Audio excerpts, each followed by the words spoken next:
Good morning, everyone. Good morning, Rabbi.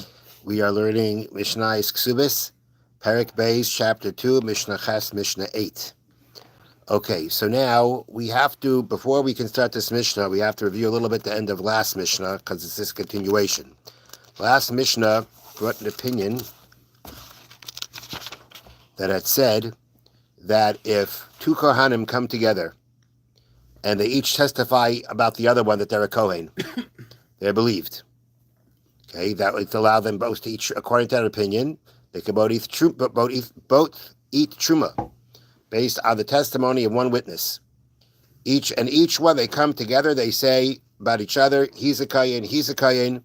So the previous Mishnah concluded that those Kohanim are believed.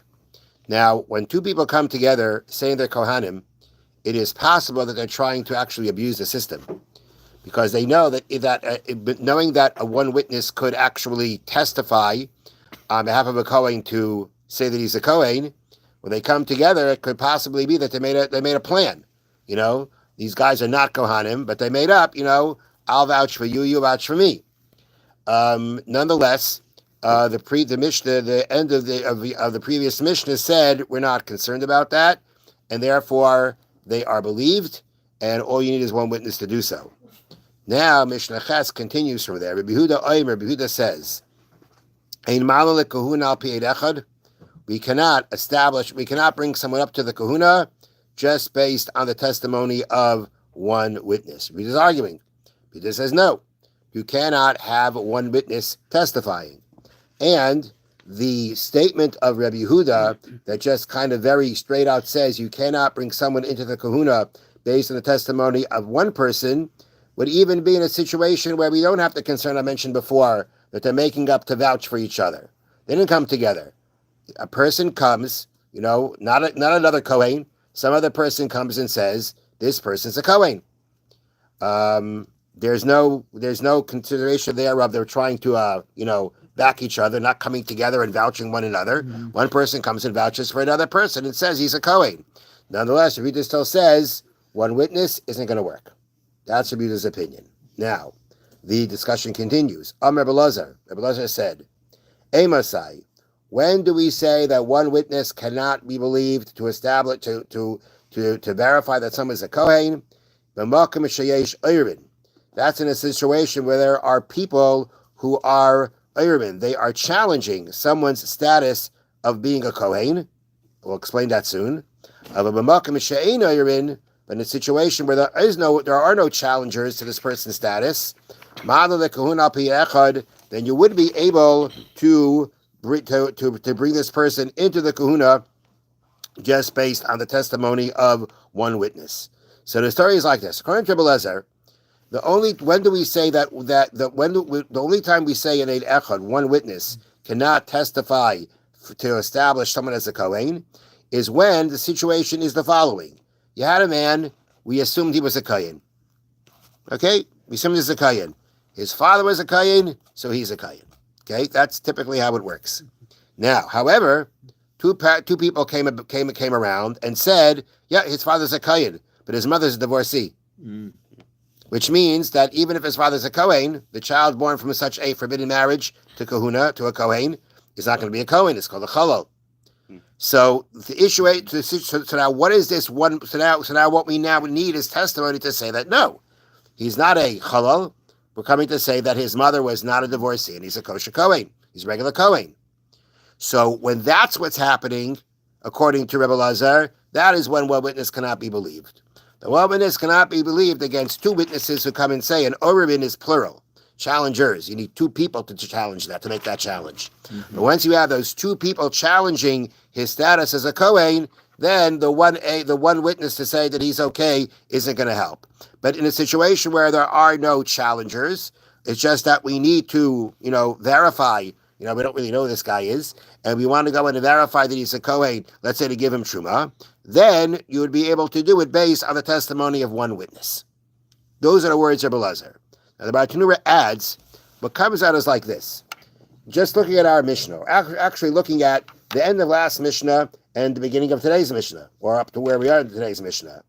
You had before an opinion that said That even if two Kohanim, that we said that if two Kohanim come in together and testify for each other, they're believed. Rabbi Yehuda said there's no such thing as establishing a Kohen based on one witness.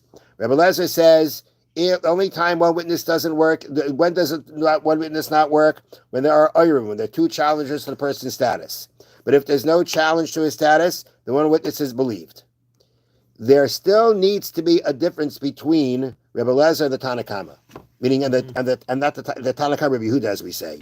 Yeah. There needs to be a difference between Rebbe Lezer, who says that you could establish a person as a Kohen without challengers based on one witness, and the opinion of the previous Mishna that said you can go ahead, and it also said one witness is enough to establish someone as a Kohen.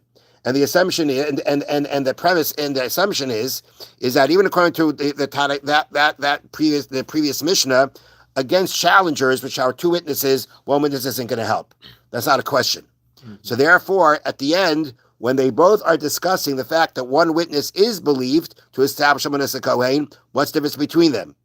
And therefore, the Bartanura says that the previous Mishnah was specifically talking about a case where two Kohanim come together and vouch for each other. Rebbe Lezer, who says that one witness works, disagrees with that. When two Kohanim come together vouching for each other, we have to be concerned that maybe they're just trying to, help each other out. And we have to suspect that maybe they're not saying the truth. But if that's not the situation, that's what Rebbe Lezer says, that one witness can testify for someone that he's a Kohen. So that is Rebbe Lezer's opinion.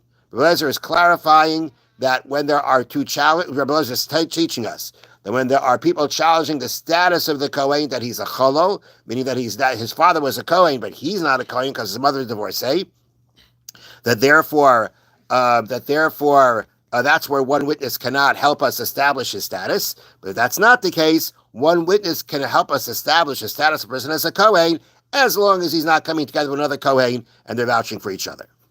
Now, the last opinion. Shimon ben Gamliel, I remember Shimon ben Naskan. Rabbi Shimon, the son of Gamliel, son of the name, Rabbi Shimon, the son of the deputy Kohen Gadol. That's what the Skan means. That's what he was known as.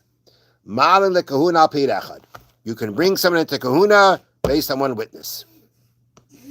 No, not a lot of explanation here as to what exactly he is saying. Where is he? What case is he exactly talking about? Okay, so here is where here it goes. This is the point of Shimon Gamliel. Here's the case. Get ready. You're reading here from the notes. The following example can be used to illustrate the ruling of Shimon Gamliel. A man was known to be the son of a Kohen, but a rumor circulated that his mother was a divorcee. Not that you have two people challenging. It's a rumor. Okay, it's a rumor. The rumor sufficed for him to be removed from the kahuna. I guess it was a strong enough rumor. Rumors can, I can't remember all the exact, parameters for it, but, there is, rumors can, a strong rumor is something that has to be taken into consideration. All right? So the rumor sufficed for him to be removed from the kahuna while the matter was being investigated. One witness then testified that the rumor is false, thereby restoring the man to his original position, because one witness certainly suffices to dispel a rumor. Okay? So that one witness came around. However, the story's not over. Later, two witnesses asserted that the mother was indeed a divorcee, thus disqualifying him again, for two witnesses are stronger than one. Okay? But that's not the end of the story. Following that, another single witness testified that the mother was not a divorcee. Shimon ben Gamliel maintains that although the two defending witnesses testified at different stages, their combined testimony cancels out the testimony of the two challengers and then reverts to its original Kohanic status. Okay? So the point here is that according to Shimon ben Gamliel, we can, with one witness, we can bring him into kahuna. Doesn't mean just with one witness. What it means is that, now again, the story is the two witnesses came separately. Mm-hmm. They testified separately. The first person testified against a rumor that he was the son of a divorcee. And that one witness was he knocked off that rumor, which he can do. But then two witnesses came and said that no, she is a divorcee. 2 against 1, the 2 win. Now, if After those two would have come, another two would have come and said, she's not a divorcee. There wouldn't be much to talk about. It's 2 and 2. And they got knocked off. Rabbi Shimon ben Gamliel's Chiddush, his novel opinion is that even though what happened is after the 2 people came and challenged his status, another 1 witness came and said that no, the mother's not a divorcee. So you've had 2 separate witnesses testifying at 2 different times in different situations, saying that no, he's a kosher Kohen. His mother was not a divorcee. Mm-hmm. So Rabbi Shimon Gamliel says, we accept it. We accept it. For this kind of situation, to establish the Kohen as a kosher Kohen, that he is a regular Kohen, in that situation, we can actually combine 2 separate testimonies of 1 witness to make them be considered 2. Now we have 2 challenging his status, 2 people refuting the challenge, which really knocks them both off. So what are we left with? A chazaka. We're left with his status. Because the point is, we knew his father's a Kohen. That wasn't the question, right? Now the question is, somebody woke up one day and said, "Oh, he's not his mother is a divorcee." That's changing his chazaka. He had an assumed status of being a Kohen, and now somebody's trying to change that. Now, when that all changed, at the end of the day, all the challengers have been canceled out. We go back to the original assumed status that he's a kosher Kohen, and therefore that's what Shimon Gamliel says. Now, the preceding Tana Rebbe Lezer disagrees. In his opinion, the testimonies of 2 defending witnesses do not combine with each other since they were not given at the same time. Yeah. There were 2 challengers prevail, and the man is disqualified from the kahuna. According to Rebbe Lezer, okay, so if you have challengers, nothing to talk about. That's it. 1 is not going to help. And that includes this kind of 1 and 1.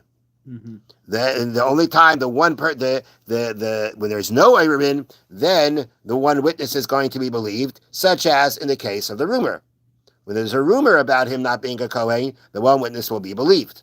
But once you have challengers, unless you have 2 witnesses coming together to refute them, their testimony is going to prevail. Mm-hmm. Okay. And at the end of the day, Bartinu says, the halacha follows the opinion of Shimon ben Gamliel, that these 2 witnesses can be combined together. Mm-hmm.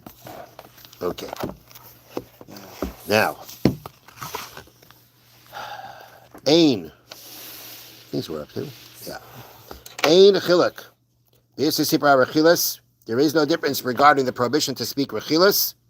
Meaning, again, someone is telling you what someone else did to you, or wants to do to you, or said about you. Makes no difference whether it's a man or a woman, relative or non-relative.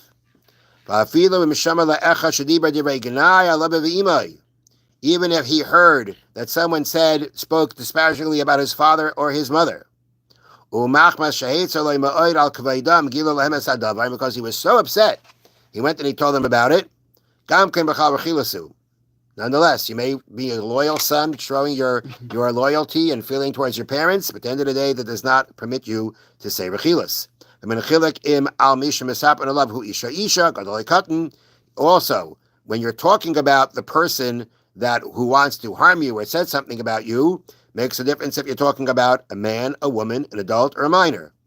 Everything follows. All these would still be considered rechilas. Have a wonderful day. Thank you, Rabbi. Thank you, Rabbi. So that's the beginning.